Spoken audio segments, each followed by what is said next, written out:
9 విషయాలు ఎవ్వరికీ చెప్పొద్దు, వీలైనంత వరకు తప్పనిసరి అయితే తప్ప. ఆయుర్దాయం గురించి చెప్పకు. నాకు జాతకం ప్రకారం 72 ఏళ్ళు ఆయుర్దాయం అండి అనకు. అంతకంటే 2 ఏళ్ల ముందు నుంచి ఎలా వేసేయాలని ఎవడో చూస్తాడు. ఇక్కడ చెప్పరు. వయస్సు కూడా అవసరమైతే తప్ప చెప్పక్కల. ఆడవాళ్ళు ఈ విషయంలో చాలా జాగ్రత్తగా ఉంటారు, ఎట్టి పరిస్థితుల్లో చెప్పరు. విత్తం, డబ్బు గురించి కూడా ఎవరికి చెప్పొద్దండి. గృహఛిద్రం, ఇంట్లో లొసుగులు ఉంటాయి, అవి కూడా ఎవరికి చెప్పొద్దండి. అంతేకాదు మంత్రం, ఎవరైనా మనకి మంత్రోపదేశం చేశారు, చెప్పకూడదండి ఎవరికి.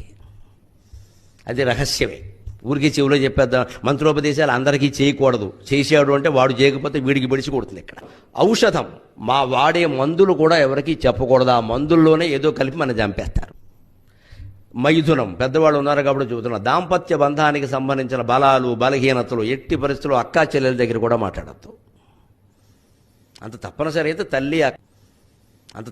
అయితే తల్లి అక్క పర్వాలేదు, కొంత చెప్తారు ఏదైనా సలహా, కానీ బయట ఎక్కడ మాట్లాడకూడదు. మంత్రం ఔషధం అయితేనే. అంతేకాదు దానం, మనం చేసిన దానాలు కూడా చెప్పొద్దు. చేసిన పాపం చెబితే పోతుంది కాదు, చేసిన పుణ్యం కూడా పోతుంది చెబితే. అవి మనకు ఉండాలి అంటే చెప్పొద్దు, పోవాలంటే చెప్పొచ్చు. మానవమానోచ, మహత్తరమైన సన్మానం జరిగింది, ఎక్కడ ఎక్కువ చెప్పకపోవడం మంచిది. ఏదో మీకు బంగారు కిరీటం పెట్టారు కదా, పెట్టారండి, ఏదో వారికి తోచింది పెట్టారంతే. బంగారు కిరీటమేనండి మా ఇంట్లో పెట్టుకున్నానంటే 3వ రోజుకి మా ఇంట్లో ఏం జరుగుతుందో తెలుసు మీకు. అంత కిరీటంటే చెన్నై నుంచి పట్టుకొచ్చేట్టు మనం కూర్చుంటే అలాగే ఇక్కడ అని తయారవుతాడు ఎవడో అక్కడ. ఇప్పుడు నేను కాపలా కసుకుంటూ కూర్చోవాలి ఇక్కడ. ఏదో పెట్టారండి వారికి తోచింది, అంతే అయిపోయింది. అవమానం అసలే చెప్పొద్దు. అవమానాన్ని కూడా మనం తట్టుకోలేక దగ్గర వాళ్ళు ఎవరో రాగానే అలా అన్నాడు ఇలా అన్నాడు, ఏమవుతుంది వీడు ఇంకా 4 అంటాడు వీడు. నువ్వు లోకురా, నిన్ను కాబట్టి అన్నాడు, నన్ను అనమని అంటాడు వీడు, పెద్ద హీరోలాగా.